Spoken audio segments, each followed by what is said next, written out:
हरे कृष्णा। भगवान श्री कृष्ण ने कहा, महाभाग, आपको अपने ही प्रभाव से अपने ही धर्म के फलस्वरूप राज्य प्राप्त हुआ है।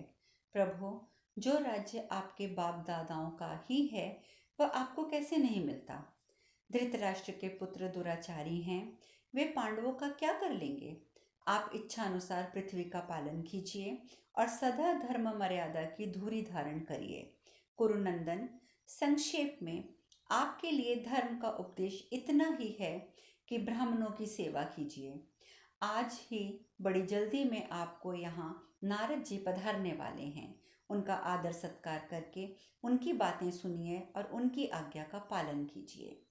वैशंपायन जी आगे बताते हैं, जन्मेजय, यूं कहकर भगवान श्री कृष्ण कुंती देवी के पास गए और उन्हें प्रणाम करके मधुर वाणी में बोले, बुआ नमस्कार, अब मैं जाऊंगा, मुझे आज्ञा दीजिए।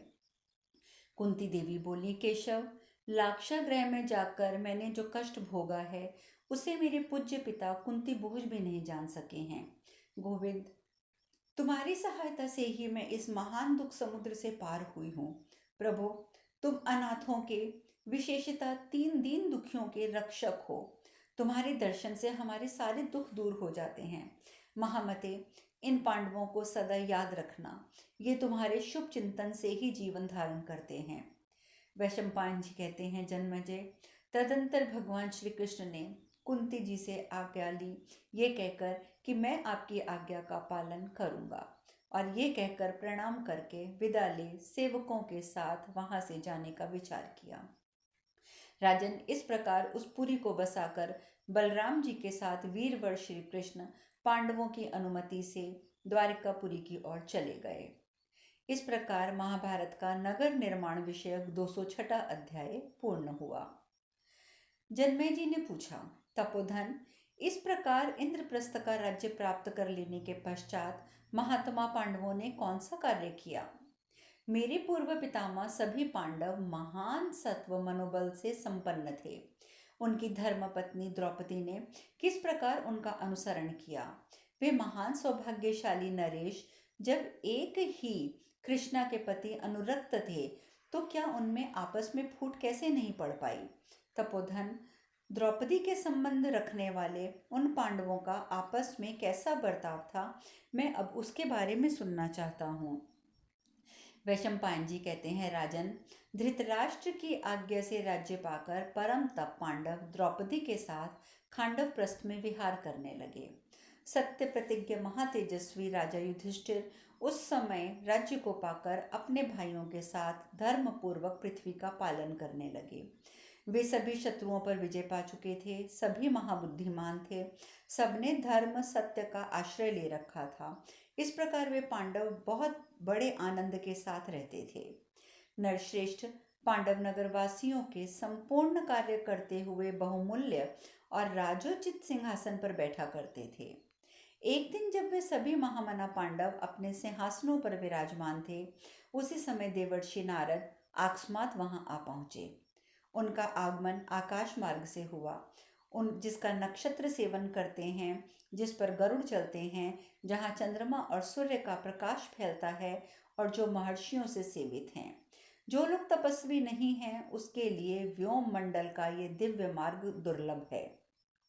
संपूर्ण प्राणियों द्वारा पूजित महान तपस्वी एवं तेजस्वी देवर्षि नारद बड़े बड़े नगरों से विभूषित और संपूर्ण प्राणियों के आश्रयभूत राष्ट्रों का अवलोकन करते हुए वहां आए। विप्रवर नारद संपूर्ण वेदांत शास्त्र के ज्ञाता और समस्त विद्याओं के पारंगत पंडित हैं। वे परम तपस्वी और ब्रह्म तेज से संपन्न हैं। न्यायोचित वर्ताव और नीति से निरंतर निरत रहने वाले सुविख्यात महामुनि हैं। उन्होंने धर्म बल से परातत्व परात्पर परमात्मा का ज्ञान प्राप्त कर लिया है। वे शुद्धता, रजोगुण रहित, शांत, मृदु और सरल स्वभाव के ब्राह्मण हैं। वे देवता, दानव, मनुष्य सबको धर्मता प्राप्त होते हैं। उनका धर्म और सदाचार कभी खंडित नहीं हुआ है। वे संसार भय से सर्वथा रहित हैं। उन्होंने सब प्रकार से विविध वैदिक धर्मों की मर्यादा स्थापित की है। वे ऋग्वेद, सामवेद और यजुर्वेद के विद्वान हैं। न्यायशास्त्र के पारंगत पंडित हैं। वे सीधे और ऊंचे कद के तथा शुक्ल वर्ण के हैं।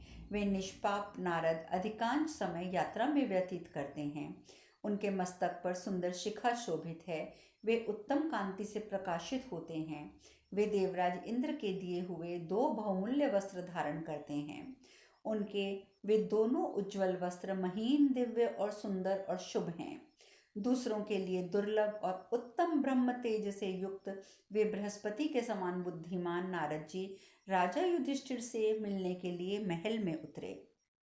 संहिता शास्त्र में सबके लिए स्थित और उपस्थित मानव धर्म तथा क्रम प्राप्त धर्म के परंगामी विद्वान हैं। वे गाथा और साम मंत्रों से कहे हुए अनुवांशिक धर्मों के ज्ञाता भी हैं और अत्यंत मधुर सामगान के पंडित हैं। मुक्ति की इच्छा रखने वाले सब लोगों के हित के लिए नारद जी स्वयं ही प्रयत्नशील रहते हैं। कब किसका क्या कर्तव्य है, इसका उन्हें पूर्ण ज्ञान है। वे बुद्धिमानों में श्रेष्ठ हैं और मन को नाना प्रकार के धर्म में लगाए रखते हैं। उन्हें जानने योग्य सभी अर्थों का उन्हें ज्ञान है। वे सब में संभाव रखने वाले और वेद विषयक संपूर्ण संदेहों का निवारण करने वाले हैं। अर्थ की व्याख्या के समय सदा संशयों का उच्छेद करते हैं। उनके हृदय में संशय का लेश भी नहीं है।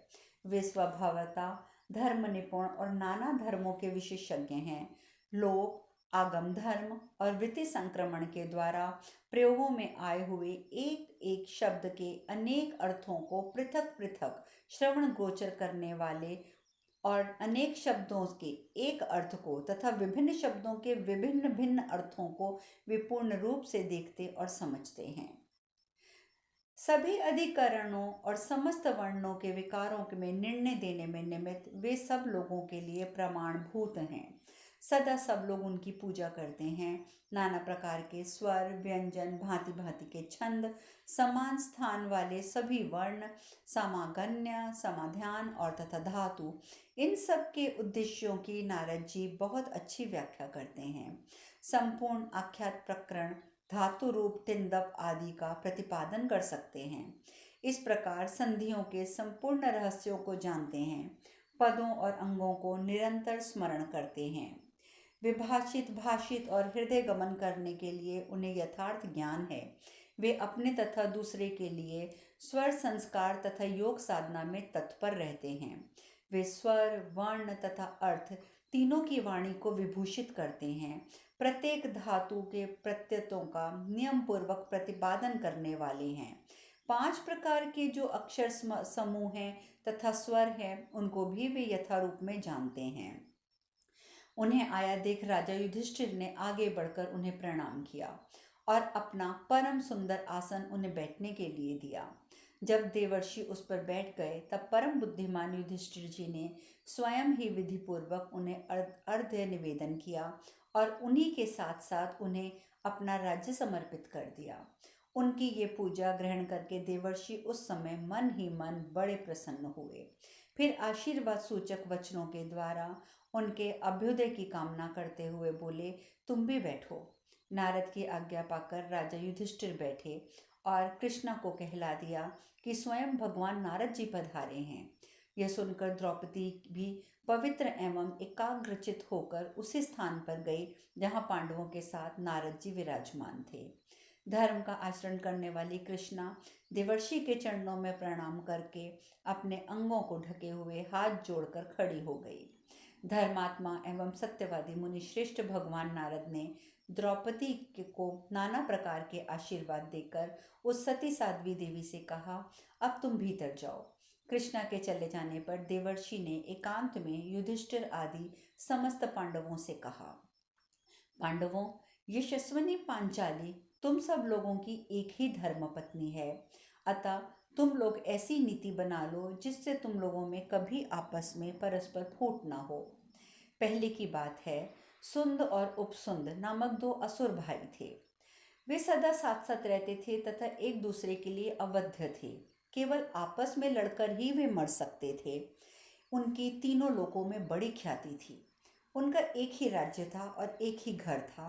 वे एक ही शैया पर सोते थे, एक ही आसन पर बैठते और एक साथ ही भोजन करते थे। इस प्रकार आपस में अटूट प्रेम होने पर भी तिलोत्तमा अप्सरा के लिए लड़कर उन्होंने एक दूसरे को मार डाला। युधिष्ठिर, इसीलिए आपसी प्रीति को बढ़ाने वाले सौहार्द की रक्षा करो और कोई ऐसा नियम बनाओ जिससे यहाँ तुम लोगों में वैर विरोध ना हो। यह सुनकर युधिष्ठिर महाराज ने पूछा, महामुने, सुंद और उपसुंद नामक असुर किसके पुत्र थे? उनमें कैसे विरोध उत्पन्न हुआ और किस प्रकार उन्होंने एक दूसरे को मार डाला? और ये तिलोत्तमा अप्सरा थी, ये कौन थी? किसी देवता की कन्या थी क्या? तथा वह किसके अधिकार में थी? किसकी कामना से उन्मत्त होकर उन्होंने एक दूसरे को मार डाला?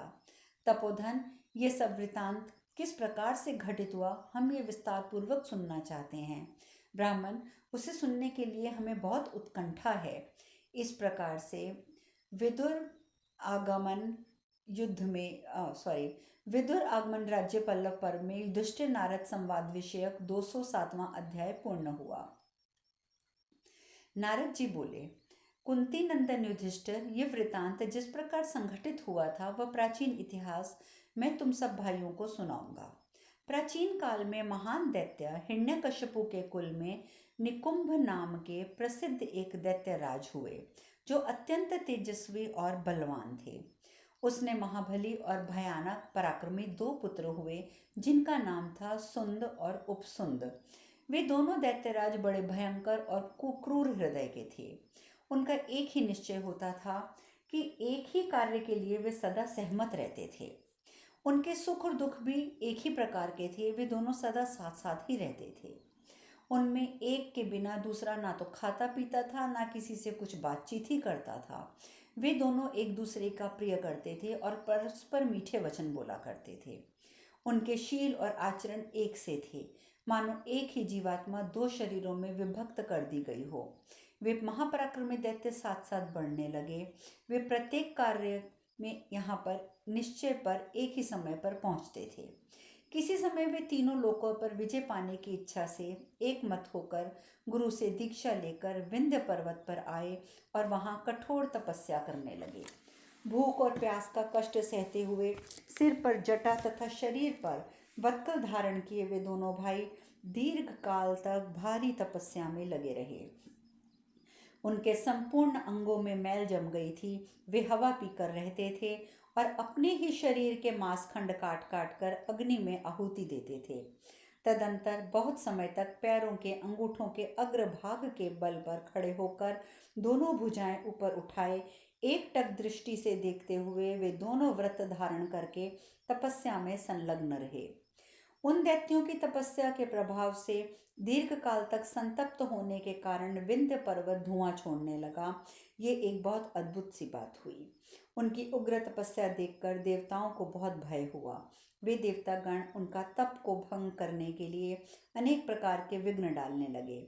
उन्होंने बार बार रत्नों के ढेर सुंदर स्त्रियों को भेज भेज कर उन दोनों को प्रलोभन देने की चेष्टा की, किंतु उन महान व्रतधारी दैत्यों ने अपने तप को भंग नहीं किया। तत्पश्चात देवताओं ने महान आत्मबल से संपन्न उन दोनों दैत्यों के सामने पुनः माया का प्रयोग किया। उनकी माया निर्मित बहनें, माताएं, पत्नियां और अन्य आत्मीय जन वहां भागते हुए आते और उन्हें कोई शूलधारी राक्षस बार बार खदेड़ता हुआ पृथ्वी पर पटक देता था। उनके आभूषण गिर जाते थे, वस्त्र खिसक जाते थे, बालों की लटें खुल जाती थी। वे सभी आत्मीय जन सुंद उपसुंद को पुकारते, चीखते हुए कहते थे, मुझे बचाओ भैया, बेटा मुझे बचाओ, मेरी रक्षा करो। ये सब सुनकर भी वे दोनों महान व्रतधारी तपस्वी अपनी तपस्या से नहीं डगे, उन्होंने अपने व्रत को नहीं तोड़ा। जब उन दोनों में से एक ने भी इस घटना से ना तो वो शुद्ध हुआ, ना ही किसी के मन को कोई कष्ट का अनुभव हुआ, तब वे माया में स्त्रियां और वह राक्षस सब के सब वहां से अदृश्य हो गए। तब संपूर्ण लोकों के हितैषी पितामह साक्षात भगवान ब्रह्मा ने उन दोनों महादैत्यों के निकट आकर उन्हें इच्छा अनुसार वर मांगने को कहा। तदंतर सुदृढ़ पराक्रमी दोनों भाई सुंद और उपसुंद भगवान ब्रह्मा को उपस्थित देखकर हाथ जोड़कर खड़े हो गए और एक साथ भगवान ब्रह्मा से बोले, भगवान, यदि आप हमारी तपस्या से प्रसन्न हैं तो हम दोनों संपूर्ण मायाओं के ज्ञाता, अस्त्र शस्त्रों के विद्वान, बलवान, इच्छा अनुसार रूप धारण करने वाले और अमर हो जाएं। ब्रह्मा जी ने कहा, अमरत्व के सिवा तुम्हारी मांगी हुई सब वस्तुएं तुम्हें प्राप्त होंगी। तुम मृत्यु का एक दूसरा विधान मांग लो जो तुम्हें देवताओं के समान बनाए रख सके। इन तीनों लोगों के ईश्वर होंगे, ऐसा संकल्प करके जो तुम लोगों ने यह बड़ी भारी तपस्या प्रारंभ की थी, इसीलिए तुम लोगों को अमर नहीं बनाया जाता, क्योंकि अमरत्व तुम्हारी तपस्या का उद्देश्य तो था ही नहीं। दैत्यपतियों, तुम दोनों ने त्रिलोकी पर विजय पाने के लिए इस तपस्या का आश्रय लिया था, इसलिए तुम्हारी अमरत्व विषयक कामना की पूर्ति मैं नहीं कर रहा हूँ। सुंद और उपसुंद बोले, पितामह, तब ये वर दीजिए कि हम दोनों एक दूसरे को छोड़कर तीनों लोकों में से जो कोई भी चर या अचर भूत है, उससे हमें मृत्यु का भय ना हो। ब्रह्मा जी ने कहा, तुमने जैसी प्रार्थना की है, तुम्हारी वह मुंह मांगी वस्तु मैं तुम्हें अवश्य दूंगा। तुम्हारी मृत्यु का विधान ठीक इसी प्रकार का होगा। यह कहकर नारद जी ने आगे बताया, युधिष्ठिर, उस समय उन दोनों दैत्यों को यह वरदान देकर और उन्हें तपस्या से निवृत्त करके ब्रह्मा जी ब्रह्मलोक को चले गए। फिर वे दोनों भाई दैत्यराज सुंद और उपसुंद यह अभीष्ट वर पाकर संपूर्ण लोकों के लिए अवध्य हो पुनः अपने घर लौट आए। वरदान पाकर पूर्ण काम होकर लौटे उन उन दोनों मनस्वी वीरों को देखकर उनके सगे संबंधी अत्यंत प्रसन्न हुए। तदंतर उन्होंने जटाएं काटकर मस्तक पर मुकुट धारण कर लिए और बहुमूल्य आभूषणों और निर्मल वस्त्रों को धारण करके ऐसा प्रकाश फैलाया मानो असमय ही चांदनी छिटक गई हो और सर्वदा दिन रात एक रस रहने लगी हो। उनके आग सभी सगे संबंधी सदा अमोद प्रबोध में डूबे रहते थे। प्रत्येक घर में सर्वदा खाओ, भोग करो, लुटाओ, मौज करो, गाओ, पियो, ये शब्द गूंजता था। शेष कथा कल। हरे